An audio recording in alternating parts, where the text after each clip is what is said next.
Hi, I'm Cybele Pascal, and today I'm going to be making a recipe from my new cookbook, the Allergen-Free Baker's Handbook. So we're going to be doing a recipe for double Choco chunk cookies. So the first thing I'm going to do is I'm going to grab my Enjoy Life rice milk chocolate bars. They are a fantastic substitute for milk chocolate, dark chocolate, semi-sweet chocolate, basically any kind of chocolate you use in baking, or you can just eat them as they are. They're delicious. This recipe calls for a cup of chocolate chunks. 4 Enjoy Life chocolate bars will equal about a cup. I've made it really a priority to make sweets, to make baked goods that taste exactly like normal baked goods. This is about the size that you want your chocolate pieces to be. You want a nice little chunk of chocolate so that when you take a bite of the cookie, once it comes out of the oven, you have like a nice pocket of nice, smooth, ooey gooey melted chocolate. So now that we've chopped up our Choco chunks, we're gonna preheat the oven to 325. Next, we're going to line 2 baking sheets with parchment paper, which eliminates the need for greasing your trays. And now we're going to mix up our cookie dough.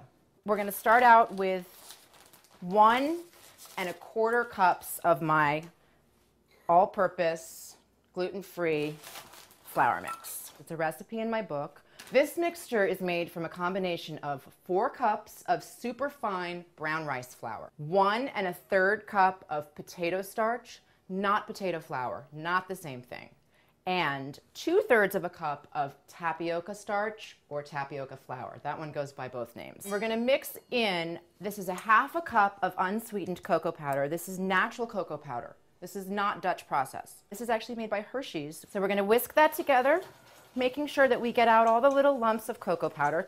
And next we're going to add our other dry ingredients. First I'm adding a 1/2 teaspoon of xanthan gum. Now this is sort of the gold standard of gluten-free baking. It's what mimics gluten. This is a 1/2 teaspoon of baking soda. Baking soda is going to create the rise that you would traditionally have from eggs. This is an egg-free recipe, so.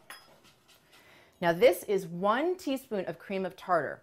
I love using cream of tartar in cookie recipes because it creates this sort of split on the top of the cookie and a nice sort of crispness on the outside. And finally, I'm adding a 1/4 teaspoon of salt. So now we've whisked together all of our dry ingredients. And I'm going to take you guys over to my stand mixer to do the wet ingredients. We're going to start out with 1/3 cup of canola oil, which is what I use in place of butter. We're going to add 1/3 cup of rice milk. I like to bake with rice milk because I find that it has the sort of most neutral flavor. So we're going to mix this rice milk and canola oil on medium speed for about 30 seconds. Once it's combined, we're going to add 2/3 cup of just plain old granulated sugar, 2 teaspoons of vanilla extract. This is gluten-free vanilla extract. Again, we're going to mix it on medium speed, about 30 seconds until it's incorporated. Now, when you add your dry ingredients to your wet ingredients, mix on a low speed, because if you mix on a high speed, they come flying out in your face and all over your counter, which I learned the hard way.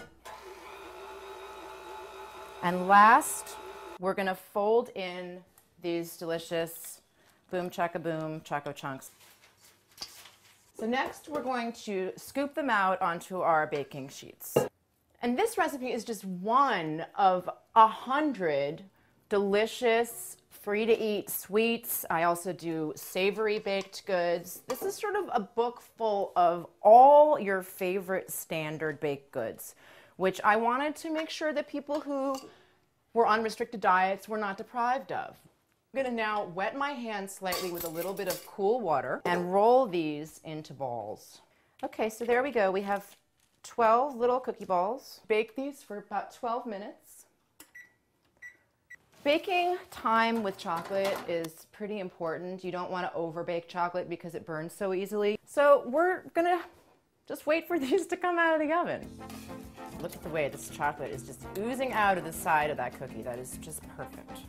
No one would ever in a million years know that there was no eggs, no dairy, no wheat, no gluten in this cookie. So there you have it. Delicious chunks of chocolate heaven So good. Because it's not about what you can't eat, it's about what you can. And for me, it's all about what you can eat and eat and eat again. That's because I like to have one batch for myself and one batch for my kids. And then if I'm feeling really generous, I'll make a third batch for my husband.